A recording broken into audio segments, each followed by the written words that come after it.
오늘 본 말씀 사무엘상 23장 15절부터 29절 우리가 보겠습니다. 오늘 본 말씀의 제목은 하나님의 위로, Encouragement of God 이런 주제를 가지고 말씀을 우리가 나누고자 합니다.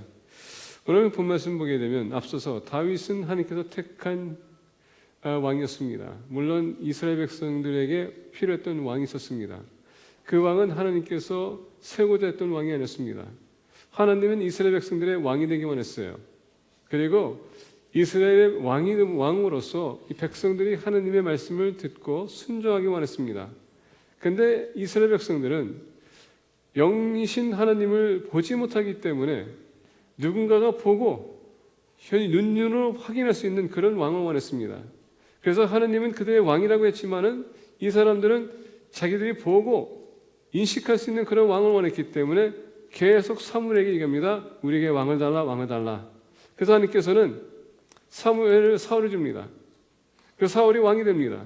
그리고 한동안은 이 사울이 하나님의 말씀을 순종했고 사무엘의 말도 따랐습니다. 그런데 전쟁을 나가서 승리하다 보니까 본인도 모르게 본인 스스로가 교만해지기 시작했어요. 그리고 사무엘의 말도 듣지 않고 하나님의 말도 듣지 않고 하나님의 말씀도 거역하면서 나중에는 본인이 제사장처럼 선지자처럼 모든 행사를 했다는 얘기입니다. 그거로 인해서 하나님께서는 분노가 생기셨고 하나님께서는 사울에서 그 왕을 킹십을 오히려 다윗에게 주겠노라고 약속했습니다. 이상하게도 하나님께서 사무엘에게 내가 벌써 지목한 자가 있다라고 했습니다. 너는 예수의 집에 가서 그들의 자녀들을 봐라. 거기서 아들을 내가 택했다. 자, 사무엘은 갑니다. 그러면서 첫째부터 쭉 봅니다. 첫째를 보니까 정말 외모도 있고 그리고 체격도 좋고 근데 첫째가 왔습니다. 둘째가 왔습니다. 셋째가 왔습니다. 근데 하나님께서는 no. 그러면서 나중에는 예수에게 물어봅니다. 이게 다 너희들 아들 중에서 이게 전부냐? 그랬더니 얘기합니다. 지금 저 들에서 양을 치는 아들이 있는데 막내가 하나 있는데 걔가 무슨 소용이 있겠습니까? 왕은요, 우리가 항상 눈으로 봤었을 때에 우리의 눈에 보기에 어필한 것을 우리는 왕을 생각할 때가 많습니다. 근데 하나님은 보잘것없는 것 연약한 자들 통해서 역사하기를 원하세요. 그래서 가장 어린아이 다윗을 택하셨다는 것입니다. 그리고 하나님께서는 이 다윗을 사무엘에게 보내고 사무엘을 보는 순간에 그를 축복하면서 너가 앞으로 이 나라의 왕이 될 것이다. 여러분, 그것을 선포한 후로부터 사울은 불행해지기 시작합니다. 아직도 내가 살아있는데 어떻게 다윗이 훗날의 왕이 될 수 있을까? 이건 있을 수도 없었던 얘기예요. 근데 불행하게 사울에게는 그의 삶에 위협이 오기 시작했어요. 다윗은 골리앗과 싸웁니다.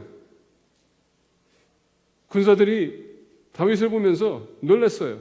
어떻게 저런 청소년이 그런 거인을 죽일 수 있을까? 역사적인 면에서 보게 되면 그 거인은요 3m가 키가 컸다고 합니다.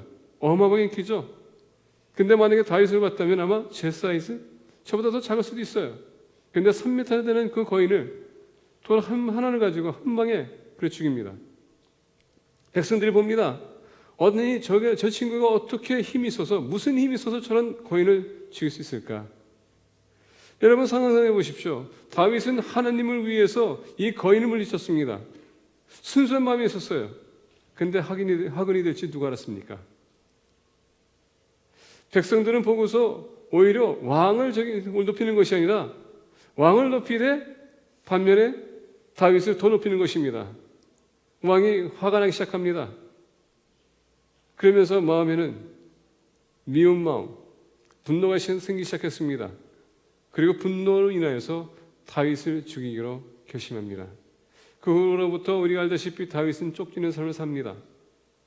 근데 우리가 그 23장 앞서서 보게 되면 부모님들도 심지어 다윗을 보기 원치 않았습니다. 왜?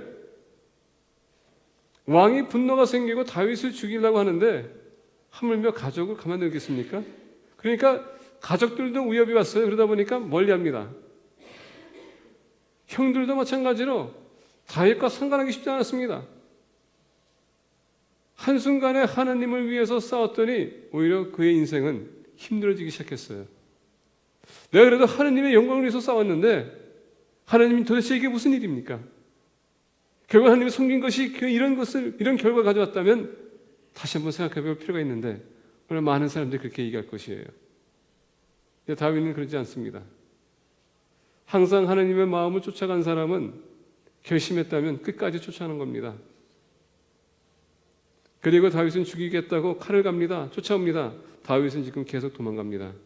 자, 한순간에 국민들이 그를 미워합니다.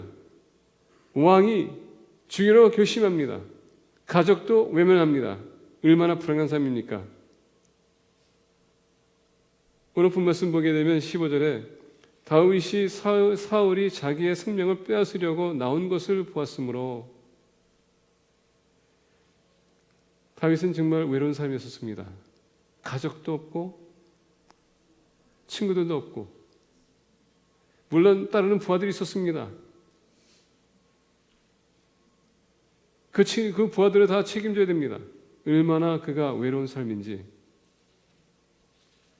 누군가가 그를 위로했으면 하는 그런 마음이 있었을 거예요. 그런데 오늘 본 말씀 보니까 하나님은 위로의 하나님이라고 우리에게 소개해 주고 있습니다. 사람이 나를 미워할지라도 세상이 나를 미워할지라도 하나님은 절대 우리를 미워하지 않습니다. 사람들이 나를 핍박하고 조롱할지라도 하나님은 똑같이 대하지 아니하시고 오히려 주님을 위해서 일하는 사람들 하나님께서는 위로하시는 분이라는 것입니다. 오늘 우리가 다윗을 통하여서 하나님은 어떻게 위로하시는 분인지 우리가 같이 말씀을 나누고자 합니다. 첫 번째 15절에서부터 18절입니다. 다윗이 사울이 자기의 생명을 뺏으려고 나온 것을 보았으므로 여기서 보았다라는 단어는요 눈과 마주쳤다는 뜻입니다. 얼마나 다윗이 지금 놀랐겠습니까? 이번만큼은 생각했는데 다윗이 사울을 봤습니다. 16절 보니까 얘기합니다. 그가 십광야 수풀에 있었더니 사울의 아들 요나단이 일어나 수풀에 들어가서 다윗에게 이르러 그에게 하나님을 힘있게 의지하게 하였는데 곧 요단이 그에게 이르기를 두려워하지 말라. 내 아버지 사울의 손이 내게 미치지 못할 것이요 너는 이스라엘 왕이 되고 나는 내 다음이 될 것을 내 아버지 사울도 안다 하니라. 두 사람이 여호와 앞에서 언약하고 다윗은 수풀에 머무르고 요나단은 자기 집으로 돌아가니라. 오늘 본 말씀 보니까 하나님은 어떻게 우리를 위로하시는가? 첫 번째, 위로할 수 있는 친구를 보내주신다는 것입니다. 오늘 본 말씀 보게 되면 요나단이 옵니다. 요나단은 누굽니까? 사울 왕의 아들이에요. 이 사울 왕의 아들이라면 뭡니까? 사울이 죽게 되면 반드시 본인이 왕이 되어야 됩니다. 그런데 찾아와요. 아마 다윗도 생각했었을 때 요나단 평소에 친하게 지냈습니다. 그들의 관계는 누가 뗄 수 없는 그런 관계였었습니다. 오늘 본 말씀 보니까 아버지가 다윗을 죽이겠다고 알고 있었습니다. 그럼에도 불구하고 요나단은 다윗을 찾아옵니다. 그러면서 여러분 보시기 원합니다. 16절에 사울의 아들 요나단이 일어나 수풀에 들어가서 다윗에게 이르러 그에게 하나님을 힘있게 의지하게 하였는데 하나님을 힘있게 의지하게 했다라고 합니다. 여러분 하나님은 위로의 사람을 보내는 것은 왜냐? 외롭기 때문에 힘들기 때문에 그리고 특히 다윗은 생명의 위협이 왔기 때문에 하나님은 지금 요나단을 보냈습니다. 가장 친한 친구. 근데 친한 친구 뭐라고 합니까? 너는 죽어도 마땅하다 해야 되는데 오히려 그게 아니라 하나님의 힘을 있게 의지하게 했는데 하나님의 힘을 의지하라고 그 얘기했습니다. 어떤 친구가 오늘날 우리가 힘들고 어려울 때 그런 얘기할 수 있겠습니까? 특히 나의 원수인데 아마 누군가 나한테 잘못을 해서 그 사람이 힘들어할 때에 아마 싸다. 그래 나한테 그렇게 하더니 너 한번 맞 좀 마라. 이렇게 우리가 대할 것입니다. 근데 오늘 본 말씀 보니까 요나단은 자기에게 와야 될 그 왕권도 다윗에게 갔다는 것을 알고 있어요. 그러면 다윗을 죽일 수도 있음에도 불구하고 오히려 하나님의 힘이 너와 함께하기 원한다.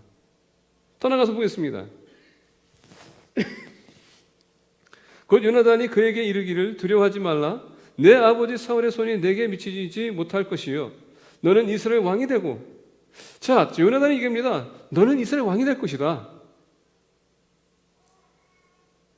나는 내 다음이 될 것이라. 요나단을 보십시오. 어떻게 위로하는지. 여러분, 위로하는 것도요, 타이밍이 참 중요해요. 우리가 사람들 위로할 때 첫 번째 우리가 될 것은 뭐냐? 그 사람이 만약에 힘들고 어려울 때 위로를 해줘야 된다. 이 위로는 어떻게 하냐? 첫 번째, 그 사람을 하여금 두려움을 없게 해줘야 된다는 얘기예요. 근심 걱정을 우리가 벗어나게끔 해줘야 된다는 얘기입니다. 그게 바로 요나단이에요. 하나님의 힘이 너와 함께하기만 한다 하면 뭡니까? 당신 혼자가 아니다. 너가 그동안 하나님을 쫓아갔고 그 심장을 쫓아갔던 사람이 지금 이런 어려움이 있다 할지라도 너는 끝까지 하나님을 의지하라. 하나님이 너를 보호할 것이다. 두려워하지 말라. 이게 요나단의 메시지였었어요. 하나님은 어느 날 우리 형제자매들 사이에서 어려움이 있을 수 있는 사람이 있을 것입니다. 그 사람들에게 하나님께서는 여러분들과 저를 택하신 것입니다. 그리고 그들에게 가서 너희들이 위로하라. 우리는 위로자들이에요. 동역자들입니다. 그리고 우리 형제자매가 힘들어할 때 우리는 가서 거봐 잘나서 너 잘난 척하더니 그런 얘기가 아니라 마치 욥의 친구들이 와가지고 너 잘난 척했더니 그런 사고 나왔지, 너 지금 어려움이 있지, 이게 아니라 하나님을 의지하라. 우리가 그에게 힘을 줘야 된다는 얘기입니다. 두 번째가 뭐냐면은 요나단이 지금 보십시오. 두 번째 얘기 17절 보기에는 요나단이 그에게 이르기를 두려워하지 말라. 내 아버지 사울의 손이 내게 미치지 못할 것이요. 또 안심을 시킵니다. 절대 아버지가 너를 죽일 수 없다. 위로는요, 우리가 힘들 때 많은 사람들이 똑같은 말을 계속 반복하는 사람이 있습니다. 힘들어서 죽겠다. 죽을 지경이야. 차라리 죽고 싶어. 이런 얘기할 때가 많아요. 그건 여러분 인생의 패배 말입니다. 근데 정말 외로운 사람, 우울증 걸린 사람들은 그런 말을 쉽게 해요. 왜? 정말 죽고 싶어 하거든요. 근데 그것은 적입니다. 사단이 그런 마음을 주는 것이에요. 그럼 믿는 사람도 어떻게 위로합니까? 절대 그럴 수 없다. 왜? 하나님이 너와 함께 하고 있는데 너가 어떻게 그런 얘기하냐? 반드시 성공하지 못할 것이다. 요나단 보세요. 자기 아버지에 대해서 얘기하고 있습니다. 아마 아버님이 들었으면 기가 찼을 거예요. 그리고 너가 내 아들이냐? 아마 그냥 그대로 죽일 수도 있습니다. 근데 우리 아버지는 절대 너를 타치할 수 없어. 세 번째 위로하는 것을 보겠습니다. 너는 이스라엘 왕이 되고, 세 번째는 미래에 대한 소망을 주고 있습니다. 지금이 전부가 아니다. 너는 지금 쫓기는 삶이지만 하나님이 너를 택했고 나도 안다. 너가 왕이 될 것이다. 요나단 보세요. 얼마나 자기 자신을 낮추면서 이 친구를 위로하기 위해서. 근데 더 중요한 건 뭔지 아십니까? 하나님이 그를 위로자로 보냈기 때문에 거기에 순종하는 것입니다. 우리 믿는 사람들은 지금 우리 형제자매들 물론 여러분 여러 가지 사역을 하고 있습니다. 힘들어하고 지칠 때도 있어요. 포기하고 싶은 마음도 있을 겁니다. 거기에 가서 우리가 말할 때 바른 말을 사랑해야 된다는 얘기입니다. 권면해주고 세워주는 것, 용기 주고 두려움에서 벗어나게 하는 것, 더 나아가 미래에 대한 소망. 하나님이 우리를 그런 위로자로 보내주셨다는 얘기예요. 그러면서 보겠습니다. 그 다음에 17절 보니까 나는 내 다음이 될 것을 내 아버지 사울도 안다 하니라. 요나단이 오히려 다윗을 명령할 수 있어요. 왜? 지금 왕자거든요. 그럼에도 불구하고 내가 너 밑으로 들어가겠다. 위로자는 그 사람을 억누르라고 하는 것이 아니라 밑에서 서포트해주는 그런 역할을 해줘야 된다는 얘기입니다. 그게 진정한 위로자예요. 나를 내세우는 것이 아니라 내가 뒤를 물러서서 뒤에서 계속 서포트해주는 것. 근데 여러분 잘 아시는 건 뭐냐면 사울이 움직일 때마다 요나단은 어떻게 합니까? 다윗한테 와서 다 얘기해줘요. 다시 얘기한다면 섬기겠다고 했었을 때 분명히 지금 요나단은 내가 당신의 부하가 되겠습니다. 아버지가 왕이지만 상관없습니다. 왜? 하나님께서 택한 자이기 때문에. 아버지는 지금 하나님의 말씀에 어긋나고 있습니다. 얘기하고 있음에도 불구하고 듣지 않고 있습니다. 그렇기 때문에 하나님께서 당신의 왕을 세웠다면 내가 거기에 복종하겠습니다 하고 계속 미래에 대한 소망뿐만 아니라 자기가 섬기겠다고 그러면서 정보를 얻을 때마다 계속 얘기해줘요. 여러분, 이게 위로해 주는 것입니다. 어떻게 하면 그 어려움에서 극복할 수 있는, 우리 믿는 사람들은 노하우가 있어요. 더 나아가서 성령이 그런 능력을 주십니다. 그것을 우리 형제자매를 위해서 우리가 utilize, 우리가 사용해야 된다는 얘기입니다. 그러면서 보겠습니다. 18절에 보니까 두 사람이 여호와 앞에서 언약하고 다윗은 숯불에 머물고 요나단은 자기 집으로 돌아가니라. 여기서 언약이라고 했었을 때에 이건 여러분 약속입니다. 근데 구약시대 때의 언약은 오늘날 약속과 같이 틀립니다. 구약시대 때 언약은 무슨 약속이냐? 컨트랙입니다. 당신과 나는 앞으로 이렇게 하겠다. 우리 믿는 사람들, 특히 하나님께서 우리 위로자로 보내주신 분들, 여러분들 다 위로자들입니다. 우리 형제자매를 위해서 여러분들은 서약을 맺어야 돼요. 언약을 맺어야 되는 것입니다. 당신이 힘들 때마다 내가 당신 도와주겠습니다. 내가 위로하겠습니다. 그런 정신을 가지고 우리 형제자매들을 만나고 우리가 위로해줘야 된다는 얘기예요. 내가 좋아하는 사람뿐만 아니라 우리 공동체라면 모든 사람들에게 똑같이 우리가 그런 스트레스를 가지고 나가야 된다는 얘기입니다. 왜? 하나님은 저와 여러분들을 위로자로 세웠기 때문에. 만약에 여러분들이 위로자가 될 수 없다면 영어에서 얘기합니다. What goes around comes around. 위로하지 못하게 되면 우리 또한 위로를 못 받을 겁니다. 근데 우리가 계속 위로한다면 하나님은 다른 사람을 통해서 우리를 위로할 수 있도록 위로자를 보낼 거라는 얘기예요. 힘들고 어려울 때마다 여러분 먼 데를 보지 마십시오. 세상적인 차원에서 보지 마십시오. 기도하게 되면 반드시 위로자를 보내줄 것입니다. 그리고 우리 또 잊어서는 안 됩니다. 그건 뭐냐? 나는 항상 나도 위로 받아야 되겠지만은 위로하는 자가 되어야 되겠다. 두 번째로 하나님께서 어떻게 위로하는지를 보겠습니다. 19절서부터 23절입니다.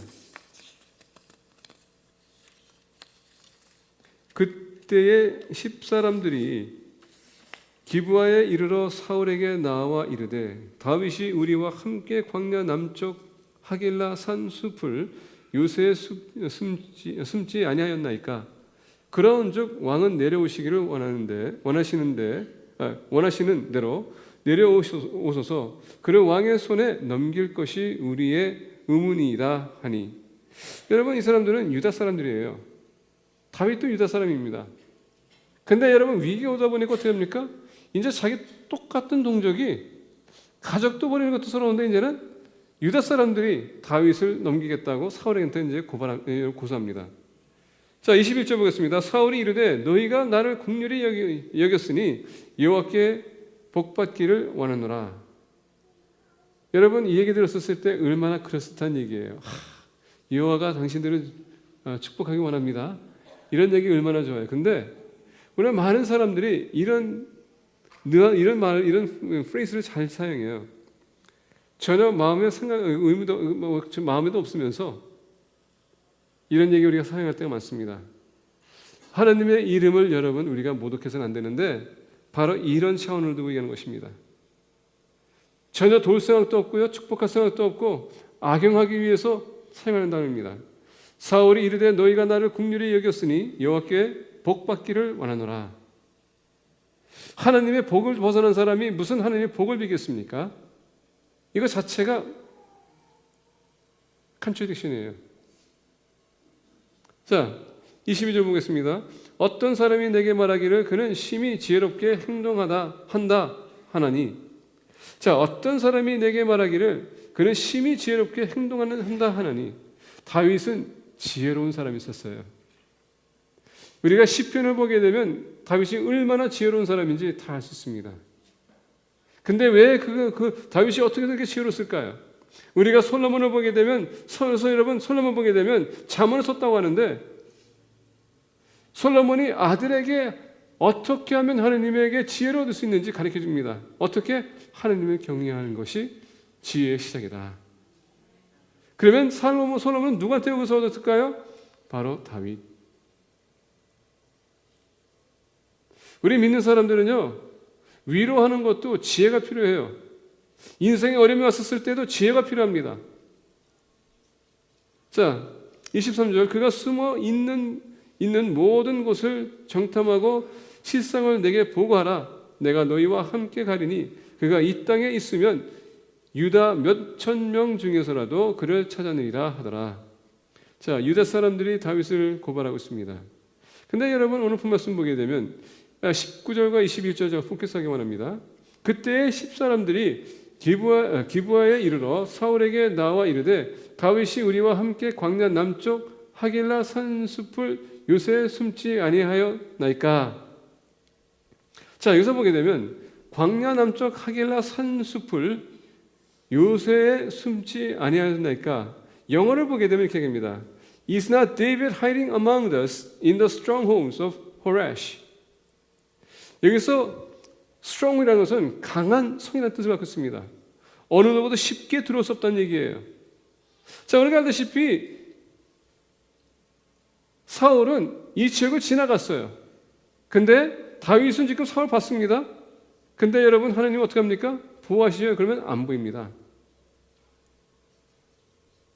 아무리 가까이 있어도 안 보일 때가 있어요.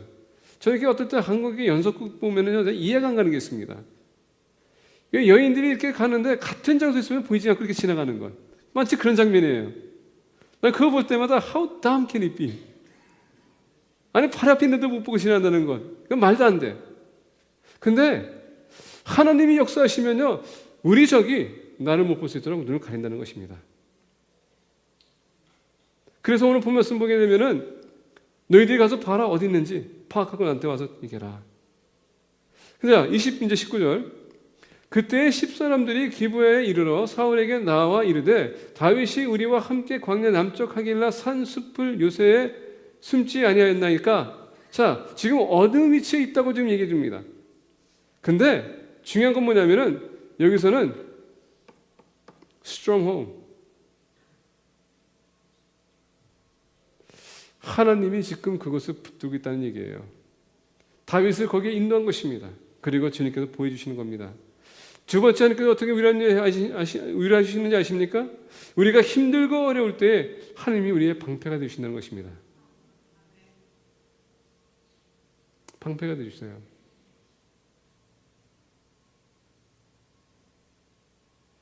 저는 브라질에 있었을 때 우리 제레미가 놀 데가 없어가지고 한 번은 막 놀다가 길을 건너려고 하는데 저쪽에서 차가 25마일 길이거든요. 45마일 달리고 있었어요. 어떤 형제님이 그것을 보고서는 소리 질렀습니다. 제레미가 뛰다가 딱 섰는데 차가 이렇게 지나갔어요. 그냥 이만큼 사이로 그냥 지나갔어요. 그때 그 친구가 예수님 믿지 않았지만은 그때서야 하느님의 기적을 본인이 직접 체험했다고. 그때서부터 교회를 열심히 다니기 시작하더라고요. 그 얘기하면서 저는 느낀 건 뭐냐면은 하나님이 살아계신다면 정말 그거를 통해서 역사하셨다. 저도 얘기는 안 받기 때문에 모르지만 얘기를 듣고 이 친구가 계속 얘기하면서 그 후로부터 교회를 쭉 나오는 거 보고 야, 정말 역사하시는구나. 저도 그때 역사를 알고 계셨지만은 그렇게 실감나게 또 느꼈습니다. 하나님은요, 우리가 연약하게 되면 내재하시는 성령님께서 우리에게 그 힘을 주세요. 이길 수 있도록.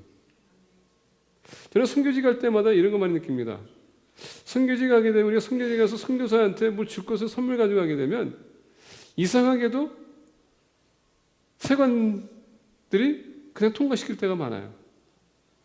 저 같은 사람은 꼭 그냥 어디 갔다 오면은 저는 이렇게 불러도 선교팀들 다 지나가더라고. 이게 신기해. 그리고 선교사님한테 드려야 될 건 모든 거 다 드려. 만약에 그 선교사님이 필요한 것이라면 하나님께서는 그렇게 해서라도 사람들의 눈을 가려서 보낸다는 얘기예요. 하나님은 말씀한 것처럼 보호하셨기 때문에 사울은 얘기합니다. 사울이 이르되 너희가 나를 긍휼히 여겼으니 여호와께 복받기를 원하노라. 하나님은 지금 자기에게 긍휼을 지금 여기지 못하고 있다는 얘기입니다. 그러다 보니까 립서비스로 얘기하고 있습니다. 여기서 더 나가서 사울은 이런 얘기하고 있으면서 깊은 마음속에서는 하나님이 다윗을 보호하고 있구나. 왜? 요나단이 와서 얘기했어요. 당신이 왕이 될 것을 나도 알고 우리 아버지도 안다. 하나님께서 세워줬다.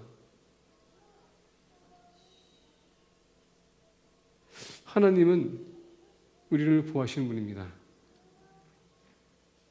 더 나가서 보호하시는 분이라면은 여러분 아무리 상황이 힘들고 어렵다 할지라도 나약한 사람이 되지 마십시오. 더욱더 강한 담대한 사람이 되라는 것입니다. 하나님이 내 편에 섰는데 내 백이 하나님인데 우리가 연약해지면 사단은 더 공격합니다. 예수님께서 40일 금식하시고 힘들고 지칠 때에 사단이 공격했어요. 사단은 항상 우리가 나약해지고 힘들고 어려울 때에 그때 공격하기 시작합니다. 목회자도요, 목회 생활하다 보면은 어떨 때 예배를 신방하고 막 하다 보면은 나중에 지쳐요. 근데 신방 하나 더 남았어. 그러면 그때쯤 되면요, 내일로 뭘 밀면 안 될까? 이런 생각도 제가 들어요. 그게 우리가 지칠 때 오는 그런 나약함입니다. 근데 이미 스케줄 잡았기 때문에 가야 된다면 이상하게도 다시 힘이 생겨요. 용기가 필요하다는 것입니다. 그렇기 때문에 힘들 때에 포기하지 마십시오. 하나님은 반드시 여러분들에게 새 힘을 주십니다. 엘리야도 그랬고 엘리야도 그랬고 다윗 여러분 다니엘도 그랬고 가장 위기의 상황에 하나님은 그들에게 새 힘을 주시고 항상 인터뷰하셔서 능력을 주셔서 승리가 있게 하십니다. 하나님은 우리에게 위로하시되 더욱더 강하게 만들어주면서 우리를 위로해 주십니다. 세 번째를 보겠습니다. 24절서부터 29절입니다. 그들이 일어나 사울보다 먼저 시부로 가니라. 다윗과 그의 사람들이 광야 남쪽 마온 광야 아라바에 있더니 사울과 그의 사람들이 찾으러 온 것을 어떤 사람이 다윗에게 아뢰매 이에 다윗이 바위 뒤로 내려가 마온 황무지에 있더니 사울이 듣고 마온 황무지로 다윗을 따라가서는 사울이 산 이쪽으로 가매 다윗과 그 사람들은 산 저쪽으로 가며 다윗이 사울을 두려워하여 급히 피하려 하였으니 이는 사울과 그 사람들이 다윗과 그의 사람들을 에워싸고 잡으려 함이었더라. 자, 산 사이에 두고서는 이쪽으로 오면 이쪽으로 돕니다. 이쪽으로 오면 또 이쪽으로 돌고요. 그냥 뺑뺑이 도는 겁니다. 근데 숫자가 많다 보니까 이제는 전략이 생깁니다. 안 되겠다. 이래가지고 안 되겠다. 우리가 좀 폭을 좀 좁히기 위해서 우리가 나누자. 그래서 지금 계속 싸우고 있습니다. 지금 다윗은 갈 길이 없어요. 이제 더 위급한 상태가 됩니다. 인생에 여러분 이 어려움이 생기고 계속 그 어려움이 찾아오게 되면요, 나도 모르게 내가 더더욱 작아지고 빠질 길이 없을 때가 있습니다. 그리고 길이 안 보여. 포기하고 싶어. 어떤 사람들은요 포기하지 못해 자살합니다. 우리가 사업으로 실패해가지고 자살하는 사람이 얼마나 많습니까? 대학교 가지 못해서 실패했기 때문에 자살하는 사람들이 얼마나 많아요. 학교에서 여러분 공부가 안 되기 때문에 자살하는 얼마나 많아. 한국은 어마어마하게 많은 사람들이 자살합니다. 근데 한국뿐만 아니라 우리가 서쪽으로 가게 되면 이 샌프란시스코부터 북쪽으로 가게 되면 많은 사람들이 또 자살합니다. 왜? 인생이 너무 힘들기 때문에, 감당하기가 힘들기 때문에. 여러분 외롭고 우울증이 생기기 시작하게 되면 모든 것을 다 끝내고 싶어요. 왜? 감당이 너무 힘들기 때문에. 그럴 때는 가장 쉬운 방법은 내 인생을 끊으면 됩니다. 다윗도 지금 보게 되면 여러분 계속 목이 졸리는 겁니다. 계속 초조하고 있어요. 좁아지고 있습니다. 그러면 하나님께서 어떻게 위로하시는가 보겠습니다. 27절 보니까 전령이 사울에게 와서 이르되 급히 오소서 블레셋 사람들이 땅을 침노하나이다. 이에 사울이 다윗 뒤쪽 길을 그치고 돌아와 블레셋 사람들을 치러 갔으므로 그곳을 세라 하마느곳이라 칭하니라. 다윗을 그냥 두고 갔다. 근데 더 중요한 건 뭐냐? 이렇게 위급한 상태에 하나님께서는 여러분 다른 전략을 세우세요. 사울이 예상치 않았을 때 블레셋 사람들이 치게끔 합니다. 아마 다윗은 그 순간에 숨을 한번 푹 길게 여러분 내뱉었을 거예요. 아, 이제 살았구나. 하나님만이 우리를 위로할 수 있고요. 하나님만이 우리를 도울 수 있습니다. 그래서 그분을 바라봐야 됩니다. 내가 절대 해결할 수 없는 일들이 너무나도 많아요. 내 힘을 가지고 다 한달치라도 안 될 수 있어요. 근데 하나님이 하면 그냥 1초도 안 돼서 다 해결될 수 있습니다. 그분을 바라봐야 된다는 얘기입니다. 힘들고 어려울 때마다 여러분들 주변에 위로자들이 많습니다. 더 나아가 위로자가 되기 위해서는 필요한 사람들을 항상 여러분 주목하고 보셔야 됩니다. 두 번째, 위로가 필요하다면 하나님은 우리에게 강한 성이 되어 주십니다. 용기를 주세요.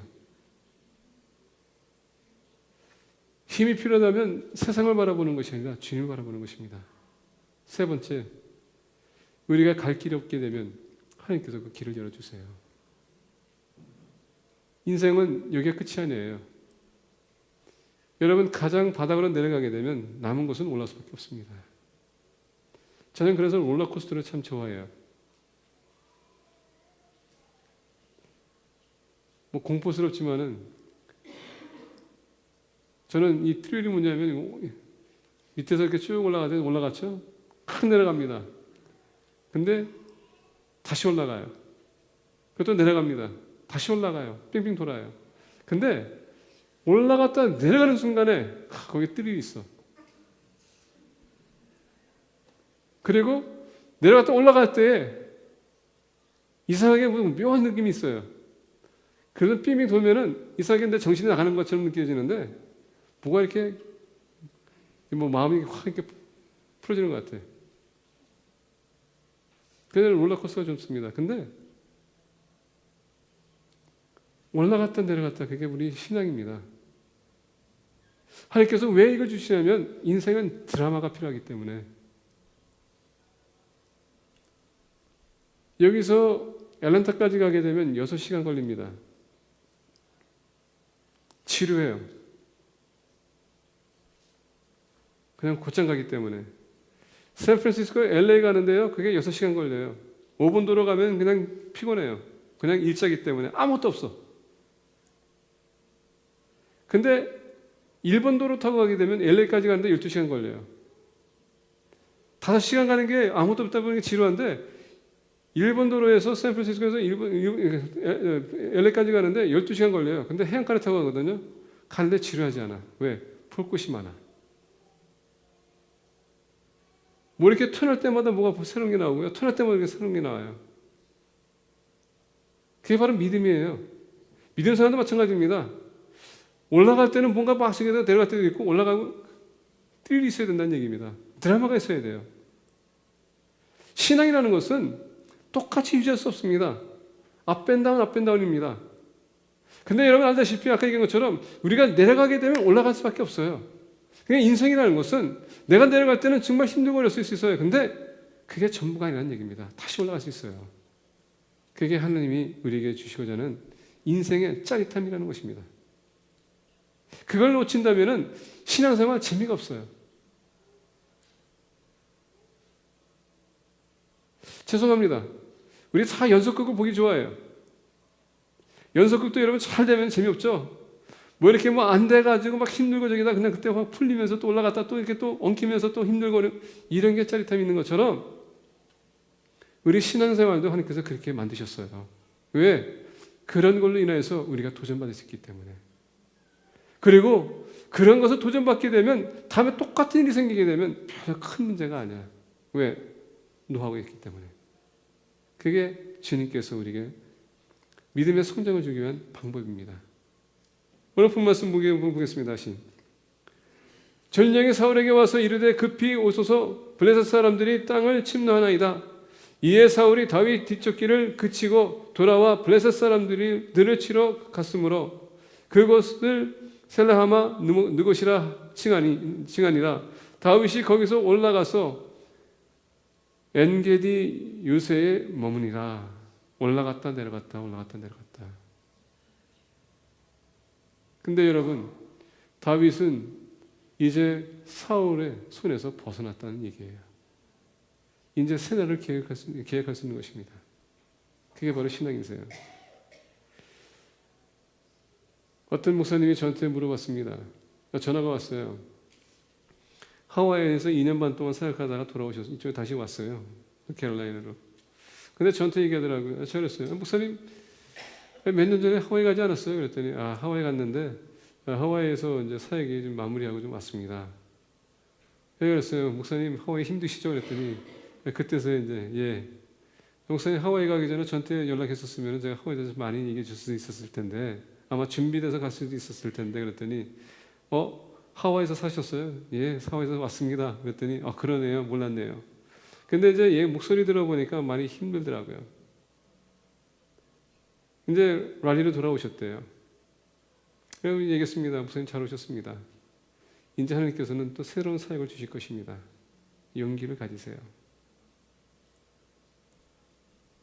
어떤 분들이 이렇게 봤었을 때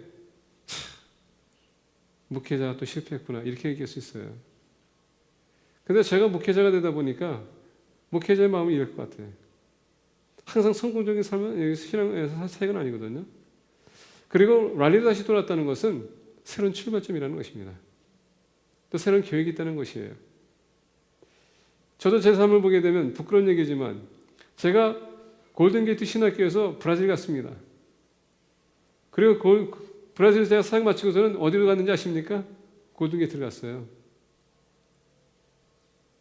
네, 거기서 새로운 시작을 하기 위해서. 다윗에게도 새로운 기회가 왔다는 것입니다. 항상 기억하십시오. 여러분들의 인생에 지금 가장 바닥이라고 생각하는 것, 그게 전부가 아닙니다. 이제 새 올라갈 일만 남았어요. 모든 일이 다 형통해질 것입니다. 믿으시고 하나님을 바라보시기 바랍니다. 기도하겠습니다.